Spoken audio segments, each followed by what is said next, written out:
I think a materialist approach to things is very, very consistent with my experience in Christian social justice. I feel like the deeper I get into anarchist practice, the deeper my faith is getting at the same time. I would hope that, securing means of life for all would be something all people of faith would say, oh yes, that's at the basis of what we believe. Those who are most marginalized know the most about the true, the good, and the beautiful. To me, it's less that I think building class solidarity is a bad thing, as much as it seems like if you don't attend to things like anti-Black racism, that's always going to get in the way of building class solidarity, actually. And when you go back, you find that a lot of revolutionary grassroots participatory movements, the precursors to what you could call the barrio assemblies and these grassroots neighborhood organizations, a lot of these were sponsored by the church.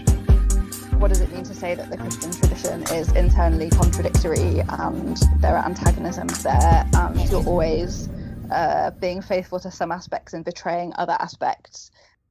Welcome to the Magnificast, a podcast about Christianity and leftist politics. I'm Dean Detloff. I'm a Catholic PhD student at the Institute for Christian Studies in Toronto. And I'm Matt Bernico. I'm the Assistant Professor for Media Studies and Communication at Greenville University. This week on the show, we are talking with Travis McMaken, who wrote a great book called Our God Loves Justice on a guy named Helmut Gollwitzer, a German socialist Christian that you'll learn a lot more about later. But to kind of ease us into the conversation, we thought we would talk about just another brilliant take on Christianity and socialism offered to us at the Gospel Coalition. So this is an article called Colin Kaepernick's Shirt, The Gospel in a World Haunted by Communism. Matt, maybe you should just lead us in here. What are we looking at in this great piece of literature? Yeah, for sure. Well, something that Travis mentions early on in the conversation is that Gollwitzer was important to him because it was just someone that demonstrated that there's other types of Christianity possible. So let's just do a stark contrast here with the types of really bad Christianity that are possible, highlighted in the Gospel Coalition article here. Okay, so the article starts off with some stuff about Colin Kaepernick and like a shirt he wore. The shirt had Fidel Castro on it, and that was like not great for some people, I guess, who were watching him. I mean, personally, I think it's awesome. It's a great shirt. I'd buy it. But anyways, that's a segue into how the article starts talking about communism. So it's not really about Kaepernick at all. It's actually about Greg Forster, the author of the article's extremely bad take about Christianity and communism. The article is really kind of strange because on the one hand, it starts off just kind of going through sort of how the temptation for choosing sort of communism over capitalism is great, and that the world is sort of so riddled with the depravity that is common for Christians to talk about, and communism seems like a way to kind of get out of that depravity, but actually it's not. Surprise, Greg Forster. That's his position. So he kind of goes through and starts talking about why communism is actually bad. He doesn't ever really say anything sort of philosophically interesting about communism or even practically damning about communism. He never even says what communism is. Yeah, that's true. He does not. Well, the only thing, the kind of most concrete fact that he ever says about communism is that it killed 100 million people. And there's actually no citation for that one, so I can't really judge the veracity of that claim. I would imagine that's one of those overblown numbers that people get from Nazis in World War II or something like that. I mean, who knows? Yeah, for real, who does know? Those types of numbers about how many people communism killed are usually dubious at best. But I don't know. So he goes on talking about liberation theology and how skeptical he is of that. But things get really pretty weird because he, to kind of argue against communism, instead of just kind of making an actual theological claim or a philosophical argument or any type of critique, he just says, well, the Bible says property is good. So that's why communism is bad. Yeah. I don't know. We can talk more about it in a second, Dean, but what did you think about the article? Yeah, I mean, it's a fantastic article, just really tightly argued. My favorite part is that the article opens talking about how Colin Kaepernick wore the shirt, and then he says that Kaepernick sabotaged a national dialogue about police brutality by wearing it, which I think is pretty funny. Yeah, it's very funny. Like, I'm sorry, people are not refusing to listen to Colin Kaepernick because he wore a shirt with Fidel Castro. They're refusing to listen to Colin Kaepernick because they're white supremacists. Yeah, exactly. I bet like the majority of people who watched him give that speech didn't even know who was on his t-shirt. There's no way. Fidel Castro doesn't have the same kind of recognition.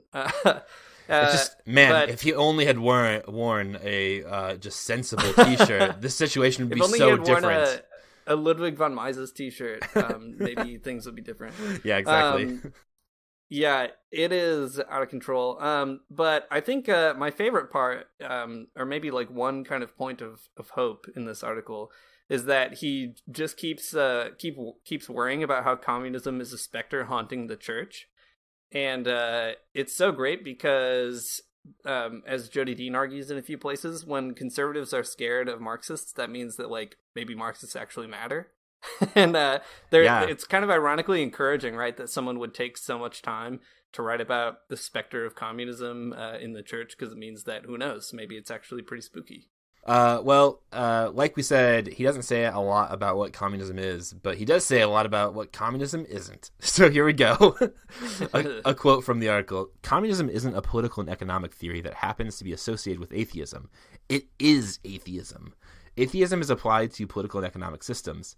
Like fascism, communism is an eschatological theodicy built on and therefore an idolatrous worship of political movements. Communism is essentially fascism for rationalists. Oh my gosh. There's a lot going on here, obviously. I guess it's really frustrating that that's the way he characterizes what communism is, economic or atheism applied to economic theories, when I mean really it's just the basis of all like social science. That the sort of fundamental parts of history are like how people eat. That's not something that's all that crazy. I don't know, Dean, what do you think? Yeah, I mean, there's a lot going on there. One thing that we talked with Travis about is that Gollwitzer famously, is really intent on saying that Marxism is not a kind of atheistic package that you have to accept wholesale. It's a mode of analysis, a set of tools that you have to sort of deploy when it is useful. And I feel like this is just... This is the kind of thing that anybody who has ever been through like the public education system could ever just tell you about communism. Like, it's exactly the kind of thing that you could only say if you never read anything about communism on its own terms. Yeah, I don't know. It's just a wild, very lazy, sloppy, silly claim. Yeah, for sure. It even gets funnier and sillier as the article goes on. So towards the end, there's a section that's called Church on Notice. Which I think is like sort of a call to action, I think, or that's how he sees it, as like a call to action, I think, for other churches to rethink sort of the hauntings of communism. So the author of the article goes on to state that, well, communism is also bad because the Bible affirms property rights, and which is really weird because he said that, and I was like, well, that seems suspicious to me because I pay attention to those kinds of things in the Bible. And the one Bible verse he uses to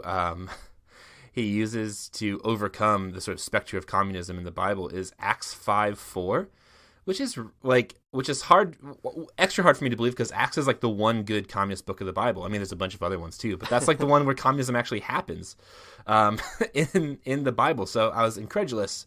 And Dean, are you familiar with Acts 5:4? I'm familiar with it. Dude, it's great. It's actually the most pro-communist verse of the entire book. Yeah, so for those that don't know or didn't remember, this is the Ananias and Sapphira bit. So they there's a lot going on in this passage, but I guess the kind of moral of the story is they only half-heartedly sell their property and give it over to the church. They don't give it all over. And they say that they do, and then they get chastised by Peter, and then famously are struck dead by God for not. Well, people have different reasons, I guess, of why they were killed. But in any case, there's a very strong lesson about expropriation of private property for the sake of the common good here. Definitely not a verse you would want to go to protect property rights in the Bible. Yeah, that's right. It's such a funny thing, or a funny way to like take one verse and make it into something that's pro property rights, even though it's actually the opposite. They withheld some of the property from the church, and like then they lied about it, and that's seems like a pretty communist story to me. Yeah, no kidding. It's pretty crazy. As he kind of goes on, he does deal with the famous sort of Acts passages about being a communist, and his essential move, I guess, hermeneutic moves to be like, well, that's an eschatological dream and it's a voluntary association. It's certainly not real life communism, which, I mean, there's a lot to be said about that, not least about how people like to ignore parts of the Bible that they think are really hard, which is ironically what conservatives are always complaining about. Yeah. But at the end, he says, justice requires more than the protection of the laws that structure market relations. It requires a community where people treat each other rightly within market relations. That community ought to be the church, which can model justice in a way that can influence prevailing cultural norms. Nothing seems more defeatist to me than relying on the church to teach capitalism to be nice. Yeah, that seems pretty silly. Definitely something you're going to be waiting a while for. I mean, speaking of like eschatological dreams, hello, this one. Yeah, no kidding. So there's a lot more to be said about this article, even though the article doesn't itself say very much. But it does demonstrate a lot of kind of common, I guess, misunderstandings about communism and just really, really glaringly obvious bad readings of communist theorists, of the history of Christianity and communism. But I think it's a really good setup for what Travis is going to talk to us about in a minute, about Gollwitzer and a kind of more nuanced take on Christianity and socialism. All right, well, let's go to Travis.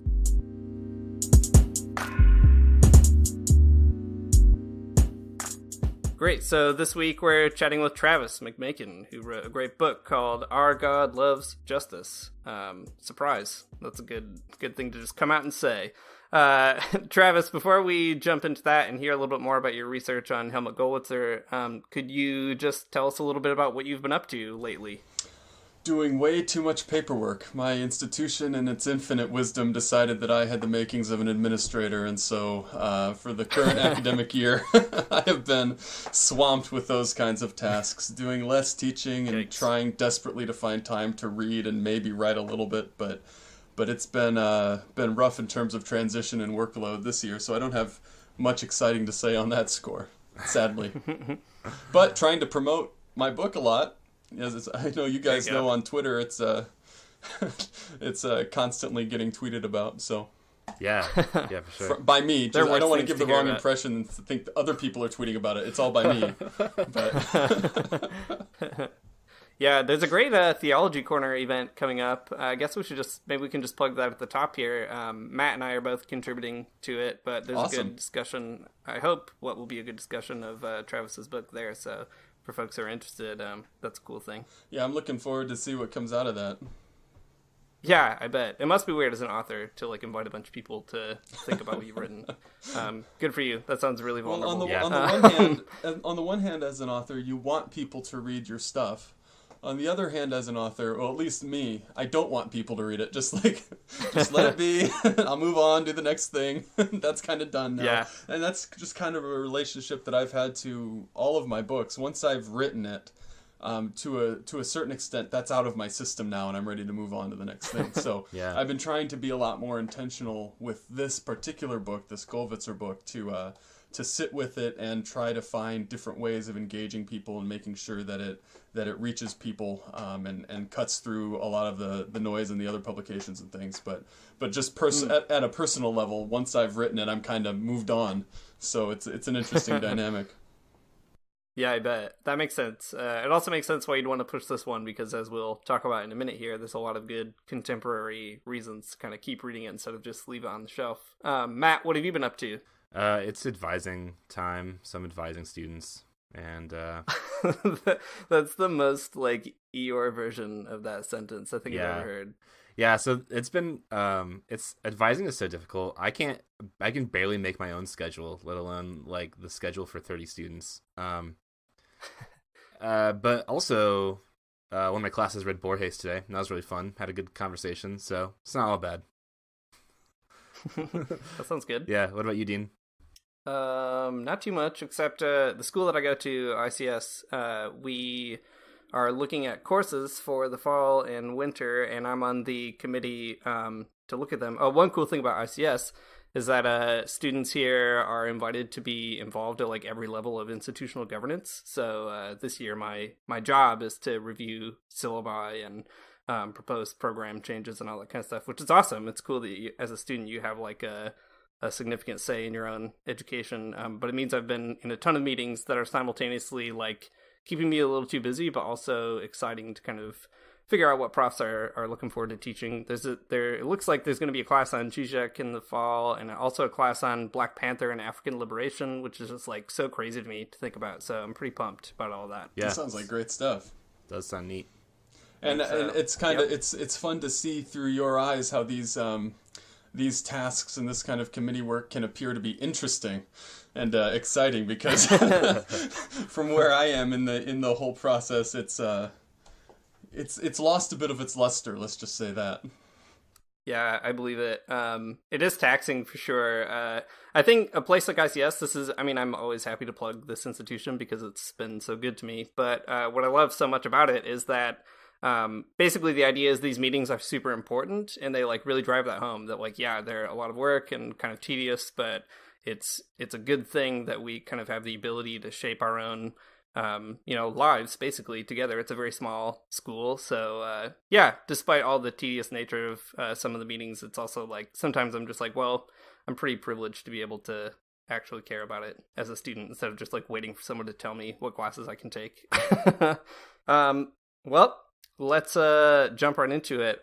Travis, so we oftentimes when we have someone talk about a piece of writing, we ask them to give an elevator pitch for that writing to get everyone on the same page.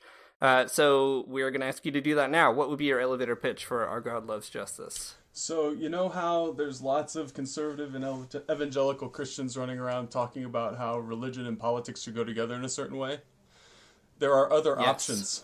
and Gollwitzer gives you one of them. So that's my elevator pitch for this book. It really comes out of a place, and I have a North American evangelical background. That's kind of the brand of Christianity that I grew up in and out of, so to speak.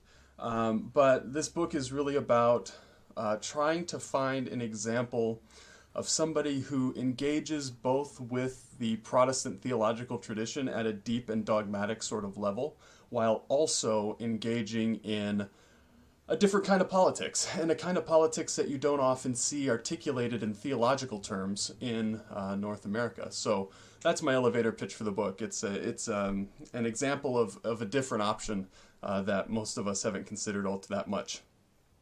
Yeah, sounds like that's a good elevator pitch, that there is another option. I like that. Well, me too. What drew you to Gollwitzer explicitly? What about him was really like your jam?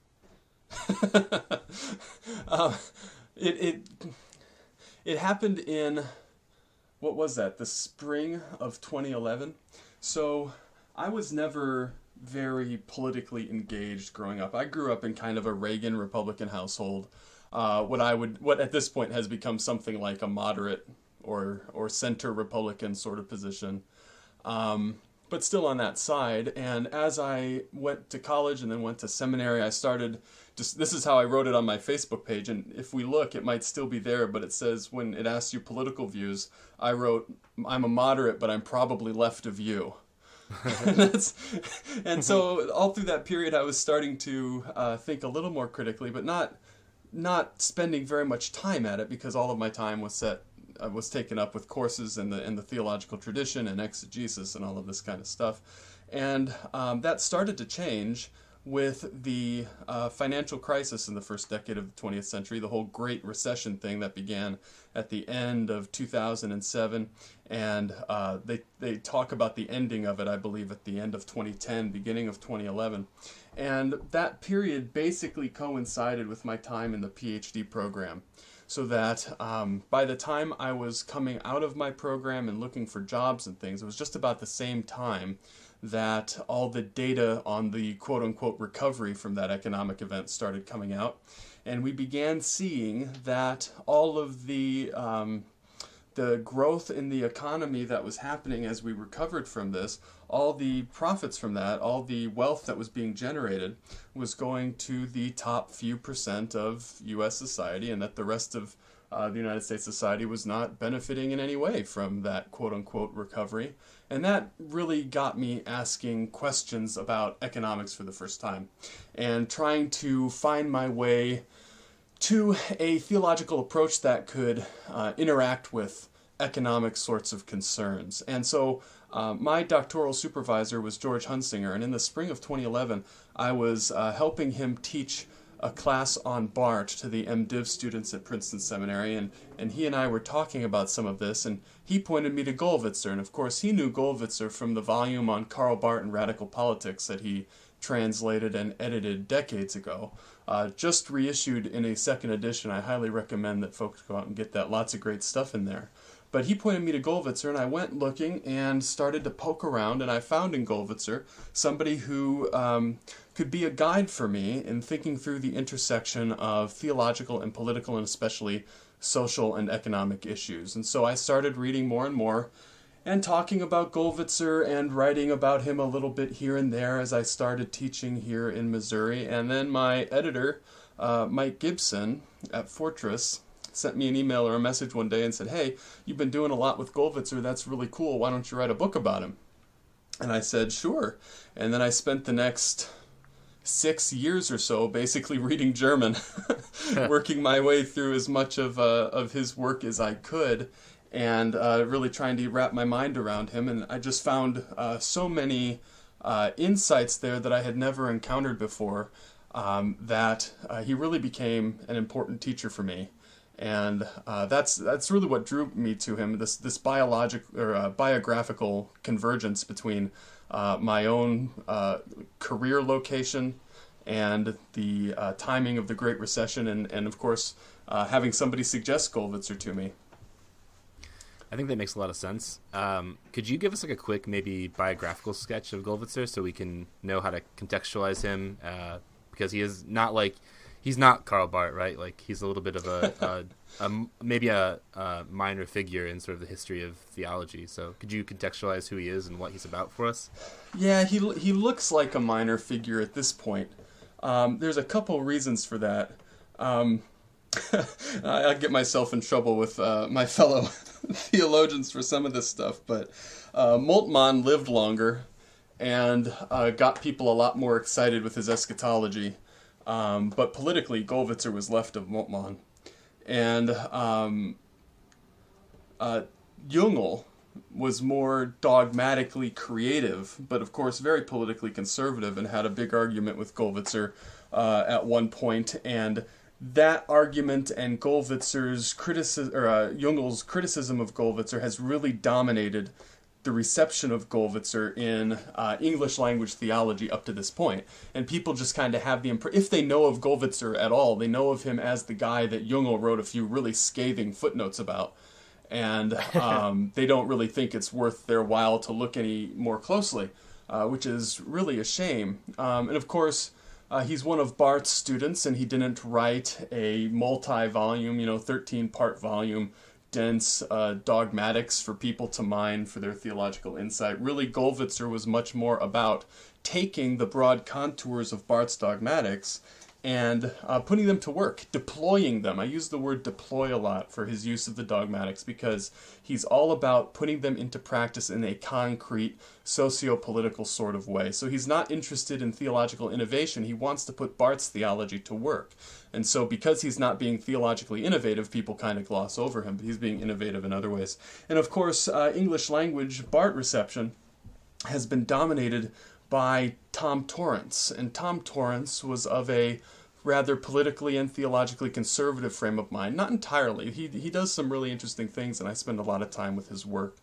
But he also contributed to the downplaying of Barth's politics in English language reception. And if you're downplaying Barth's politics, you're not even thinking about Gollwitzer's, because Gollwitzer was to the left of Barth. So all of those kinds of, the figures and their intersection with Gollwitzer kind of conspire to keep him in the shadows, when really in the second half of the 20th century, and especially from about 1950 to 1980, Gollwitzer was front and center in political theology in Germany, and you really could not avoid him. But he passed from the scene very quickly, and I believe it's Friedrich Wilhelm Marquardt makes a comment that basically the problem was that Gollwitzer's theology was tied too closely to the news cycle, and the news cycle moves on so quickly these days. And I think there's a lot of truth to that, but that's exactly why Gollwitzer appeals to me, because he's not out there trying to do some kind of timeless theology.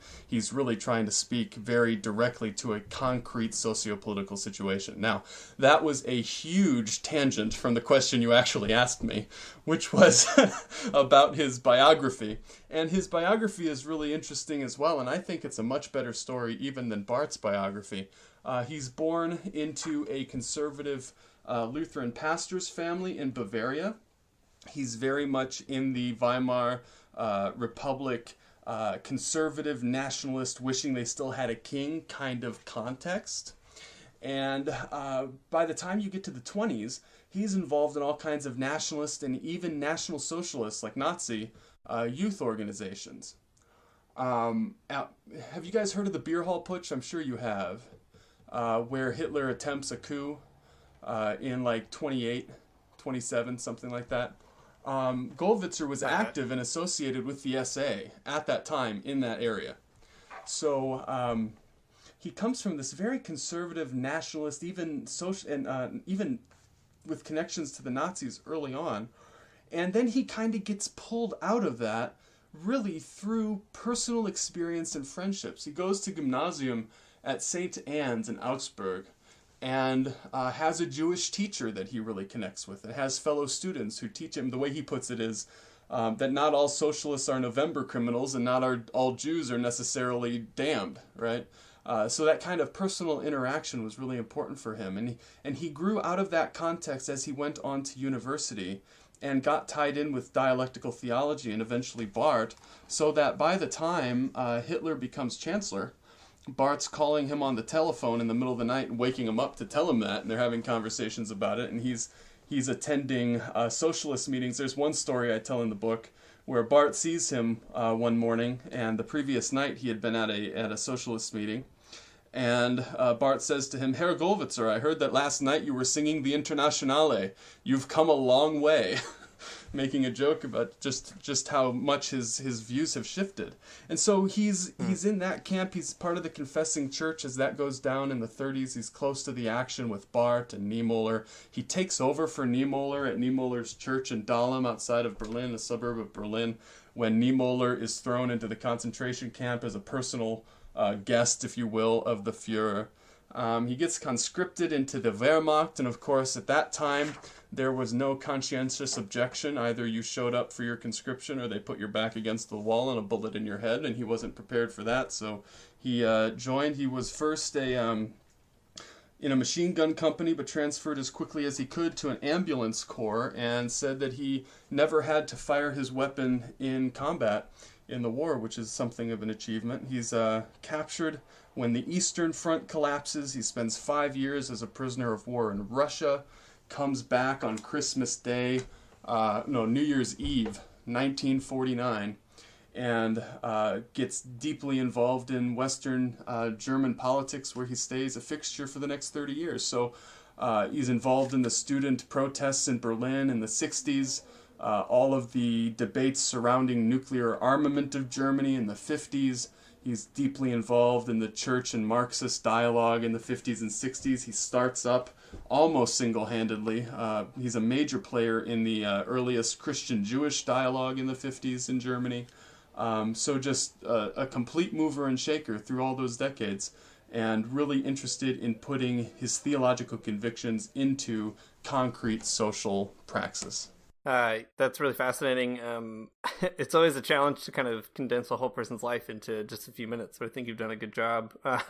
Well, as you were talking about it, it kind of reminded me. I'm not a theology student, so I could be completely wrong, but I have this vague memory of some Karl Barth quote about how like you should have a Bible in one hand and a newspaper in the other, or something like that. And it seems like that's kind of what Gollwitzer is doing. In the introduction to your book, you say that American Christians are living in what you call a kairotic moment, this moment of decision and crisis. How do you see Gollwitzer kind of speaking into that moment, like holding our, today's newspapers? How do you kind of see these two things related? That's a really, I really like that opening of the book, if I can talk about how much I like my own stuff. But there used to be another big long paragraph and then a little bit more on the kairotic moment in Tillich, which is where I was drawing it from. And Mike Gibson, my editor, argued with me and finally convinced me to take it out because it wasn't really helping the reader at that point, even though I thought it was some of the most interesting stuff and really enjoyed writing it. So I like your question about the kairotic moment. The thing to keep in mind, except for the real bulk of the biography chapter, which I wrote over the summer of 2015, virtually the rest of the book was written from, let's say, the beginning of February 2016 to the beginning of February 2017. And of course, in the United States, that's an election year. Mm-hmm. And so that's really what's in the background as I'm thinking about the kairotic moment, a moment that appears so pregnant with possibility, and both possibility for improvement and possibility for disaster. And the question that Tillich raises in talking about the kairotic moment is, will people recognize it and push it in the right direction? Because it can go either way. And that's really what I feel like our situation is in North America, and has remained over the last year and a half since I wrote that year, and a couple months since I finished writing. We're in this kairotic moment where things kind of stand on the edge of a knife. I'm thinking of the quote from The Fellowship of the Ring in Tolkien, where Galadriel says, "The quest now stands on the edge of a knife, and if you falter just a little bit one way or the other, it will fail." We're in that kind of a moment, and the question is North American Christianity gonna push the kairotic moment in one direction or the other? And so by offering up Gollwitzer at precisely this moment, I'm trying to do my part to push it in the direction that I would prefer that it go. And that's in the direction of maintaining a kind of deep and fruitful and nurturing contact with the Protestant theological tradition, while also engaging in progressive political praxis. So that's one thing I feel like is missing in the North American context. You have people who are in contact with the Protestant theological tradition, but they tend to be politically conservative. And you have people who, even church folks, who are politically progressive, but they tend not to be in very much contact with the theological tradition. And I think Gollwitzer helps us straddle that divide in some very helpful ways. Cool. Well, speaking of progressive political praxis, this is a podcast about Christianity and leftist politics. And I think what appealed to Dean and I most about Gollwitzer, and what you've written about him, is that he is unabashedly a socialist. Mm-hmm. And that's what we like on this podcast. Wait, so, I thought you guys were anarcho-communists. Nope. We're friends with them. Yeah, for sure. We'll hang. Fair enough. Yeah. But so that being the case, could you tell us a little bit about Gollwitzer's socialism? He kind of seems to be more of like the democratic socialist type, but also he's got some interest in real revolutionary moments. So just maybe tell us a little bit about what that socialism looks like for him. Yeah, and I think it'd be good if we talked a little bit about the revolution question further.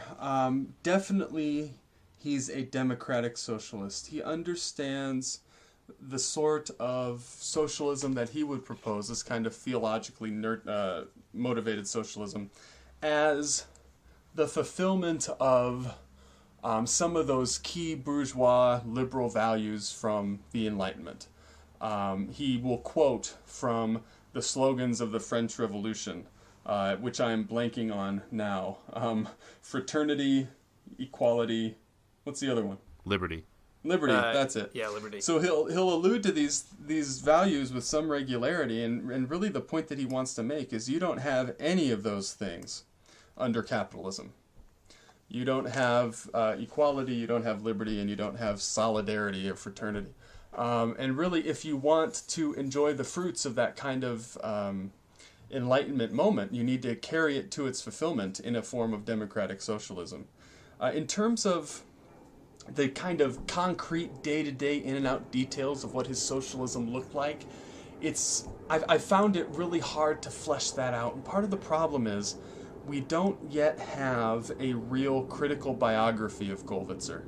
I've got an acquaintance from Germany who wants to write one. His name's Benedict Brunner, so watch for that. I'm constantly poking him and saying, hurry up and write this so we can read it.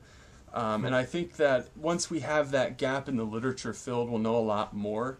But we do know a bit about his, or at least I know a bit about his engagement with the students and the student revolution, so to speak, of the late 1960s, from like about 66 to 68 in Berlin. There was a period of unrest. Gollwitzer was friends with the student leaders. He hosted them in his home. He spoke with them. He defended them in the press against attacks. He reasoned with them about the tactical advisability of certain approaches. I mean, he was very much engaged there. So, and he adjusted his own teaching dramatically. Instead of following the usual lecture pattern that you would have, the lecture pedagogy that you would have in Germany, he turned all of his classes into seminars where he treated his students as, junior learners in the company of a senior learner, and so that they were all learning together as a community. So he tried to put those sorts of values into practice in his own professional life, and to use his position at the university to support those students and their calls for justice. He attended many anti-war rallies. He was very supportive of the Greens as they developed, even when they were very disparaged in the media for what were seen to be kind of terrorist leanings, so to speak. I've seen multiple pictures of him being carried out of rallies and protests by police. He was this little guy. He was I've never gotten a final fix on his height, but if I had to guess, he's probably about 5'6". Not a big guy, but just this little ball of energy, and it's just so funny to see a picture of him basically sitting with two policemen, one on either side, forming a chair with their arms and just carrying him out of a place at one of these rallies. So he really did put boots on the ground, so to speak, for this kind of socialist praxis and standing up for what he thought should be happening politically. Now, in terms of what it would be like to be a democratic socialist in post-war Germany, post-war Western Germany, the Bonn Republic, became very reactionary very quickly. And Gollwitzer and people like Gollwitzer initially hoped that after the war there would be an opportunity to rebuild society on a better footing, a more just and equal footing, to correct some of the mistakes from pre-war society. And Gollwitzer was initially optimistic about this, but very quickly he lost that optimism and began speaking about it as a reactionary republic. And if you read some of the other socialist literature, the international socialist literature from that period, you find them talking about the Bonn Republic as a reactionary democracy as well.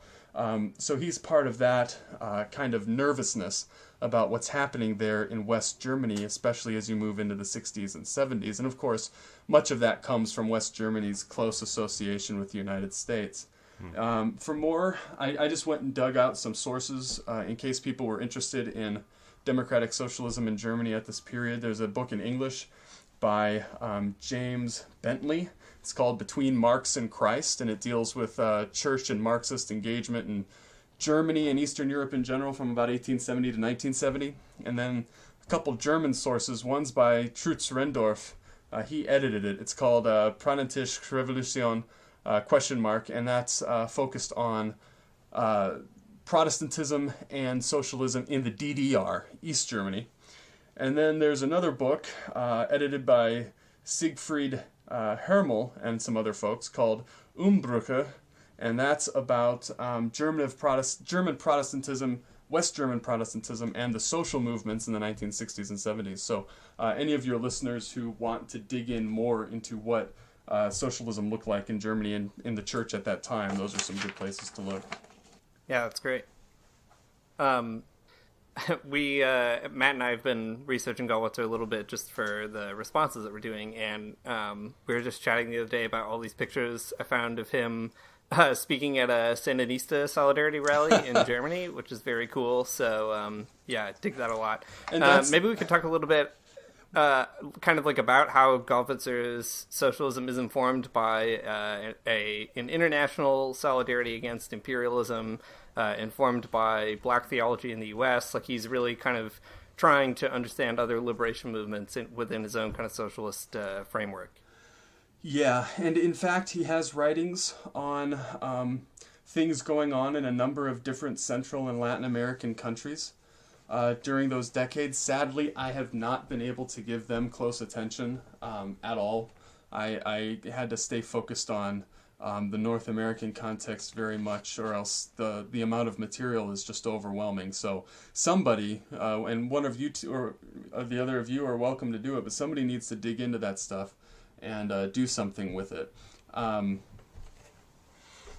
Gollwitzer, when he talked about the need for the church to engage politically, and he talked about the problems that privilege brings to society and the way that the church needs to set itself against simply maintaining privilege and the status quo. When he did that, he would get to the end of kind of his exposition and say something like, and that means socialist world revolution. Like, that's a quote. Like, he uses that phrase, socialist world revolution. So he's definitely good stuff. Yeah. He's definitely got this stuff in the back of his mind, and he thinks that the whole capitalist imperialist order ultimately needs to be done away with. Now, that said, he's also close to Niebuhr in some interesting ways, in that he has a certain kind of realism when it comes to tactics. So if we want to make a distinction between strategy and tactics, for Gollwitzer, the strategy or the goal or the aim should be revolution, socialist world revolution, the overthrow of capitalist imperialism. Tactically speaking, in terms of how you actually carry that out, maybe in certain places under certain conditions that's going to involve an actual revolution, like revolution as tactic.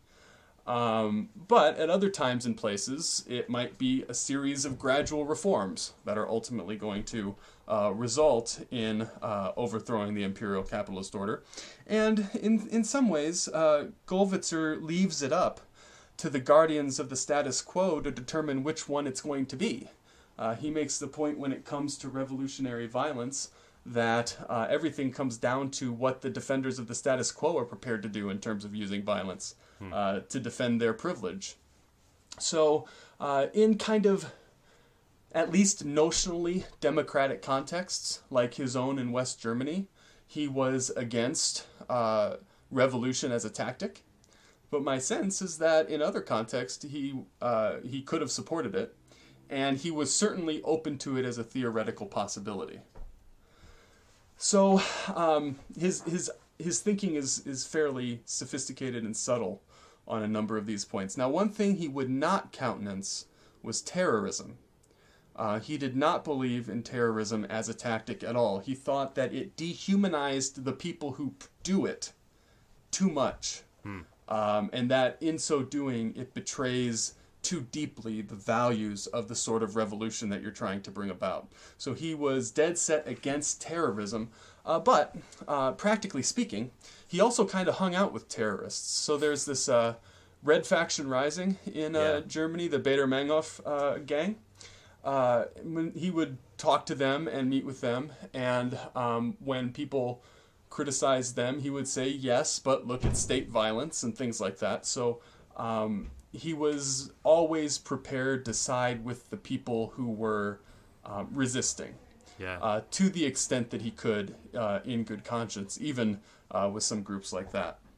Dang, that is actually a surprisingly Marxist position to take up. I didn't quite expect when we talked. Totally. But that's cool. Neat. Well, I guess moving the conversation on just a little bit. A word that you've used several times, and a word that shows up in Gollwitzer's writing himself, is the word privilege. And I think that's a pretty important vocabulary word to kind of unpack. I wonder, in the bit that I've been reading to write this blog post for Theology Corner, he talks about sort of like the leveling of privilege or the redistribution of privilege. And the question that I'm kind of wondering is if that is always economic privilege, or if he had any thoughts specifically about things like white supremacy or imperialism. I mean, imperialism, I guess we've kind of talked about it a little bit, but being in Germany and I guess having the sort of the wartime experience that he did, does he have any specific thoughts on racism or white supremacy? Yeah. Some of that is in the background of his engagement with in Jewish-Christian dialogue, trying to overcome the unique racism of his own context. But for Gollwitzer, privilege is a broad category, not a narrow one. But that said, he's also sort of in the Marxist vein, where he would be tempted to say that unless you deal with the economic privilege, you're not ultimately going to be able to deal with any other kind. At the end of the day, it ultimately comes down to following the money. Now, he learned a great deal from James Cone. He read James Cone. He read other North American, African American literature, like Invisible Man, that novel. Have you guys read that? I found it's a really interesting novel, but I found allusions to that in some of his writing. So he was at and participated in Martin Luther King Jr.'s funeral. He happened to be in the States at the time, and when it happened, he went down and was there in part of that. So he was engaged in these questions of race as a form of privilege, and that would bleed over to analyses of white supremacy and things like that. And he really, I mentioned the allusion to Invisible Man earlier. He talks about how black people are like the invisible man in the Western theological tradition. They're always there, but you never see them. And that this is a problem that the tradition really needs to grapple with. He has an essay, it's actually in English already. I believe it was in the Union Seminary Journal, called Black Theology. And it's just incredible for having been written in the 70s by a European/white guy. So I really recommend people look that up and check into it. But he was very much expansive in his analysis of privilege, even though in a certain sense for him it always came back to a fundamental question of economics. That's super fascinating. I think especially useful too for sorting through, I guess, how socialism is trying to construct itself in the U.S. right now, and trying to sort through questions of intersecting injustices. One thing that I think I've admired about theologians on the left is that by virtue of doing theology, they often have a really interesting perspective on that, because there's more. There are more conversations to be had than just class problems, for example, or just state violence, right? And that kind of critique of white supremacy that you sometimes get in theology seems sort of leaps and bounds ahead of certain socialist discourse, not all of it, but it's a unique position. Kind of thinking about that, if Gollwitzer were alive today, where do you think that he would sort of fit in the contemporary U.S. left in this kairotic moment, right? There are all these kind of leftist groups coming around. What would it be like to be a sort of Gollwitzer in the United States right now? So Gollwitzer, when talking about Barth and Barth's theology, describes life as a professor as involving a certain bourgeois undertow.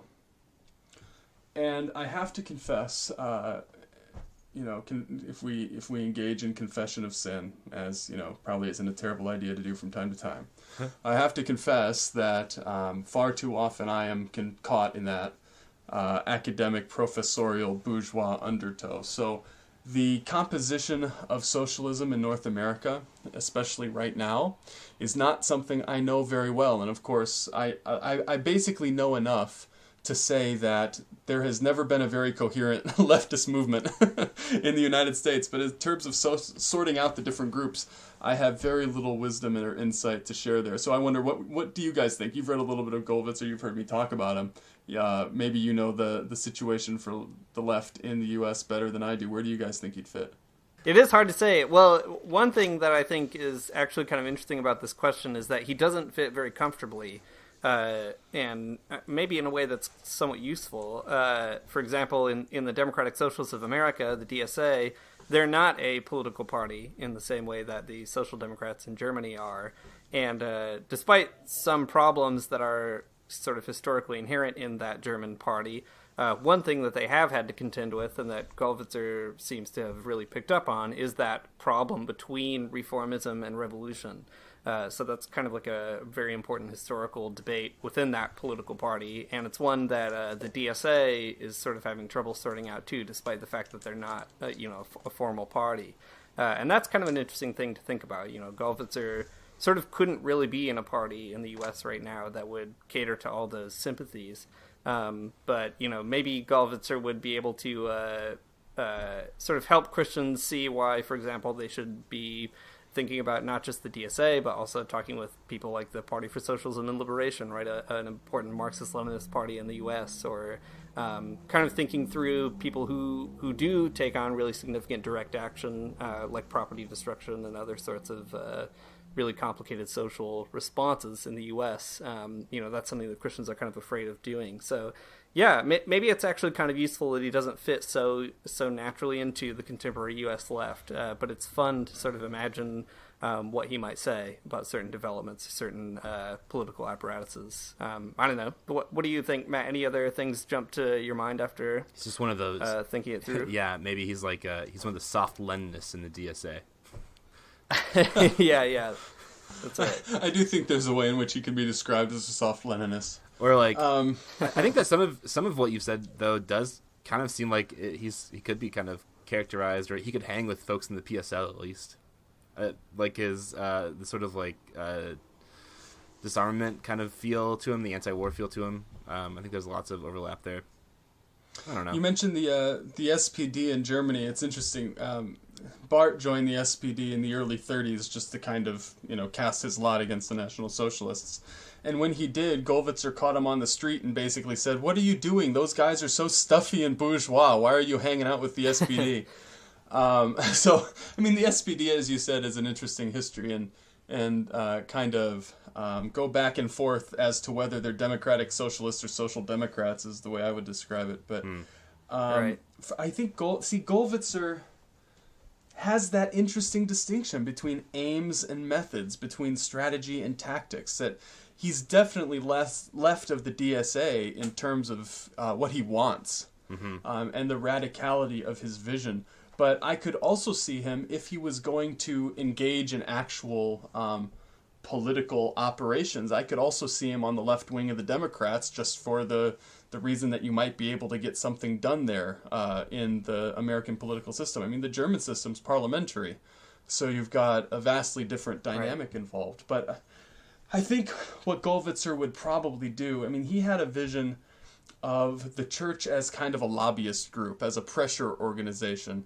And I honestly think that in the North American context, he would probably spend most of his time going from church to church and from leftist organization to leftist organization, speaking to whoever would listen to him about the true socialism of the kingdom of God and what that calls us to support and to renounce in our own day. And so I think in the North American system, he would be kind of that free radical that doesn't land any particular place, but is out there making noise and trying to push the conversation to one side. So we should expect you at the next DSA meeting. There's a friend who's a professor here, ex-military, and he's a hilarious guy, and he tells this joke. It was more current a few years ago, but every now and then, because our demographics here in Missouri, we get a fairly conservative student, and we're a fairly conservative campus, and students will make some comment or used to make comments about Obama being socialist. And so my friend would say, he's not socialist. Do you want to know how I know? And the students would go, yeah, how do you know? And he'd say, because he's never at any of the meetings. It's true. And so the students would have to spend some time figuring that one out. But hasn't paid his dues in years. That's right. Cool. I'm going to toss it to you, Matt, for the next question. Yeah. Sure. So the part of your book that I've been focusing on most for the Theology Corner piece, again, is the appendix that is called "Why Am I, as a Christian, a Socialist?" And that's like a list of theses. Yep. It's a pretty cool piece. It's sort of written in the 80s, so it's like a little bit dated, but I think it still speaks to the contemporary situation quite well. If I ever get my act together, I'm going to rewrite it and update it. Yeah, for the present day. I think that you should. That was actually my idea. So go for it. You can take my notes from the blog. No, JK. Anyways, it's a really cool piece because he doesn't really use like typical like sort of Marxist or socialist language. Yeah. He just uses a pretty solely theological language to talk about the reasons why he, a Christian, would also be a socialist. So can you talk a little bit about why he thinks socialism and Christianity fit together so well? That's hard to do because it's so obvious. That's what he thinks for sure, yeah. Somewhere in the Bible, and this is how Gollwitzer does it, it's not just me being a smartass, but somewhere in the Bible I distinctly remember reading something about loving your neighbor. And for Gollwitzer, that's... where is that? It sounds familiar, but I'm not 100% sure.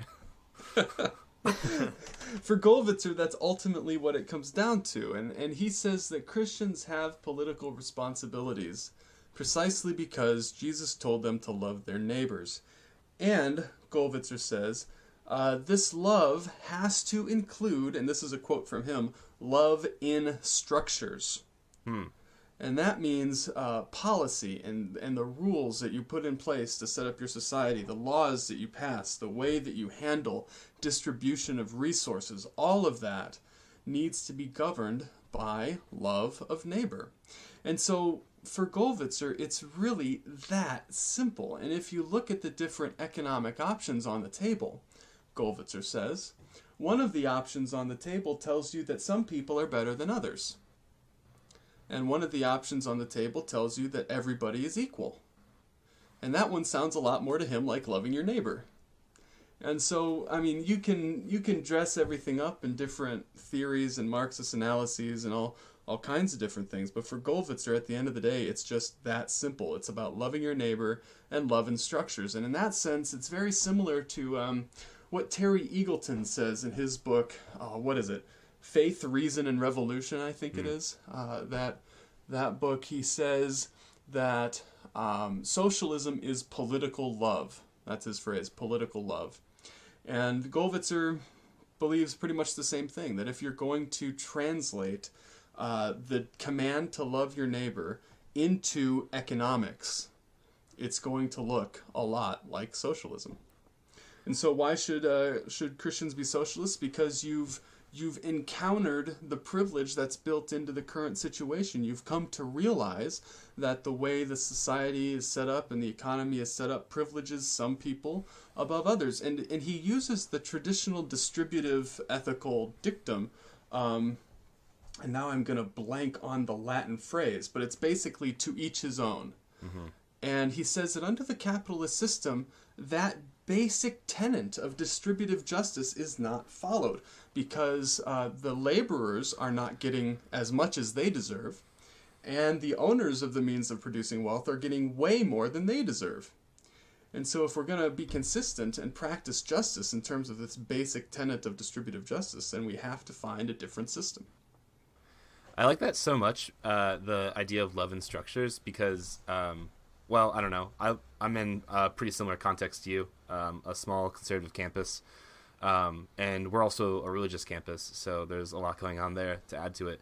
But I think that's probably one of the biggest questions that students often ask me about socialism or in Christianity, in the sense that Christians should just the church should just do like what the church does and kind of ignore the rest of politics, or instead of providing universal health care, the church should somehow provide funds for people to receive health care in some other way through sort of the unstructured routes of Christianity. And it seems like such a bizarre thing to actually think, but I hear it quite a bit. But anyways, the idea of instead loving through structures is helpful because I don't necessarily trust any Christian organization to give everyone healthcare. So maybe the best way to provide love is setting up an adequate legal system and an adequate healthcare system. And it's not even about whether or not you trust them to do X or Y or Z. The amount of resources necessary is so great that any kind of voluntarist approach at addressing the issue is just going to be quantitatively overwhelmed. It's just the calculus doesn't work out. So there's really only one option, and that option is to use political structures to do what voluntary organizations cannot do. And this is really I was teasing you guys about anarcho-communism earlier, but this is at the end of the day why I have a hard time being a anarchist. I think that, and I'm stuck, at least for now, in the traditional magisterial Reformation mode that says the state isn't entirely a bad thing. Now, are there versions of the state that are almost entirely bad things? Sure. But the state as such can be necessary, because otherwise you're just in a warlord kind of situation. And really it's all about those structures that we put in place as a community and the values that motivate those structures. And that's the only way of addressing some of these these problems of incredible scale. Well, maybe that's a good way to kind of transition to our new on-brand stock question that we close each interview with, which is, what is something that you think Christians should know about leftists, and what's something you think leftists should know about Christians? And one way to kind of also recontextualize this is to draw on something that Gollwitzer says in the appendix we were just talking about. He says that Christian freedom means to examine everything, keep hold of what is good, literally beautiful. And he's saying that with respect to Marxism. Mm-hmm. So what should Christians keep hold of in Marxism? And what should Marxists maybe, try to get a hold of in Christianity? Well, I'm going to come back to your stock question, because I want to say something in response to that's different from the Marxism issue. All right. But on the question of Marxism, Gollwitzer thinks that we need to recognize different brands of Marxism, in the sense that for him, there's what he calls dogmatic Marxism, or what I would call ideological Marxism, and there's what he calls Marxist analysis, analyzing society in a Marxist mode. Now, dogmatic Marxism or ideological Marxism is what you get when Marxism turns into a theory of everything, to use a more common phrase, where you... And really, I have a hard time thinking that Marx would be happy about this, because he so famously said that philosophy should change the world, not describe it. But what you get with ideological Marxism is the attempt to describe the world through only Marxist categories. And eventually, Gollwitzer says when you do this, you turn Marxism into a kind of pseudo-religion, where you're using it to construct meaning. And as such, it has the failings of any ideology. I mean, any ideology you put together is going to have a hard time in some area. And for Gollwitzer specifically, ideological Marxism has the same failing of capitalism. It's kind of the mirror image in that it's hard to maintain the dignity of the individual. I mean, capitalists like to think that they uphold individual dignity against communism or what have you, but really the capitalist system doesn't care at all about the individual. Any particular individual in the capitalist system is interchangeable with any other individual. So both capitalism and Marxism, when they become ideologies, have these deep problems with reference to basic human dignity, Gollwitzer says. Marxist analysis is an entirely different thing. Marxist analysis is basically when you look at society and you say, kind of like Glenn Beck used to, follow the money. and you look at society and you look at what the structures are like, you look at who's benefiting from the structures and how those structures are maintaining the privilege of the people who are benefiting. And so Gollwitzer says Christians need to use Marxist analysis, need to learn from these modes of looking at society and understanding how it's working, even while not falling into the dead end of Marxist ideology. So that's kind of what's going on with him there. So what do you keep? What's beautiful about Marxism? It's this illuminating way of looking at society and understanding how it works. Now, to your stock question about what you wish leftists knew about Christians and what you wish Christians knew about leftists. What do I wish leftists knew about Christians? Well, the first thing, or the thing that I think leftists need to realize is that there are some Christians who agree that all of their criticisms of Christianity are true. Gollwitzer makes this point in Marxist and Christian Dialogue that all of the complaints about Marxist criticism of religion are what he calls, quote, a catalog of actual Christian degenerations. So they're all these criticisms that you get from the left against Christianity and the church, there are Christians who entirely agree with those criticisms and say, yes, these are problems, instead of the typical, or maybe typical, defensive kind of stance that quote-unquote Christians like to take. So I want leftists to know that some Christians agree with all of those criticisms. What do I wish Christians knew about leftists? This one's maybe even a little more punchy. Even without knowing it, the leftists might well be better Christians than you. That's what I would say to the Christians about leftists. The leftists might be better Christians than you, even though they don't know that they are. Gollwitzer, one of the ways that Gollwitzer's socialist convictions influence his theology is that, like dialectical theology in general, he believes that the church is an event.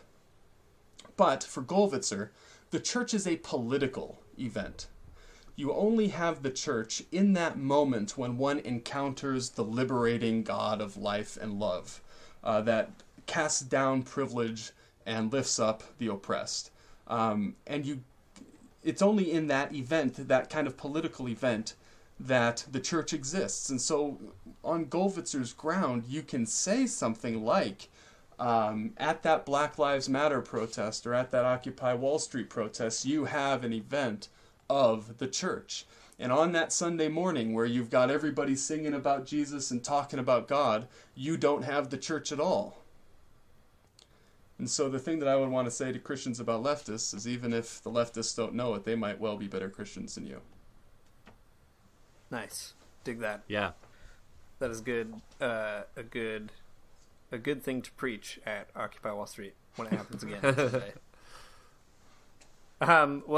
Thanks so much for spending some time with us, Travis. My pleasure. I really hope that the book can get some traction and that people can find a way into it. Matt and I have been just kind of Googling around and chatting and, reading bits of your writing. And, it's nice to have, one more resource in the pocket to keep thinking through how Christians and socialists can sort of figure out all this stuff together.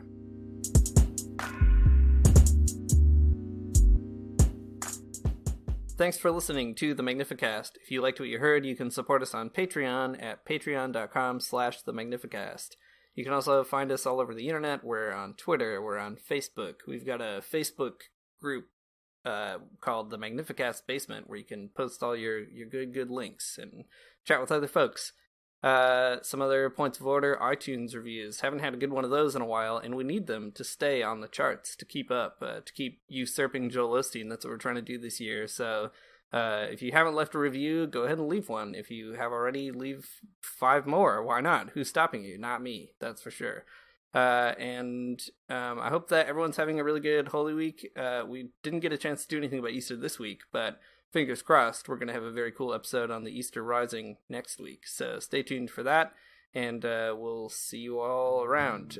Also, our intro and transition music is by Amoria Shea, and our outro is by the Illogical Spoon. Great. Okay, see you next week. I don't want to Get up for church in the morning, souls alive. Heaven come to earth and there won't be no church. We'll meet down by the riverside. There we'll swim with all creation. Never get tired, never bored. Don't worry, someday there'll be no dam between us and our Lord.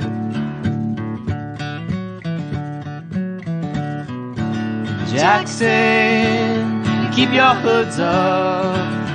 Keep your hoods up and you stay up late. In Jackson, you keep your hoods up. Well, you keep your hoods up and you stay up late. Oh, don't mind a cold night, but we might mind if you leave too soon. So come on now, it's still early. At least I what else are you gonna do? As we kissed in the alley by the Michigan Theater, fall snow was glowing in the lights of the downtown. Saw a spark in your eyes, I just spoke it. Said we're gonna turn this whole place upside down. Then you said, my dear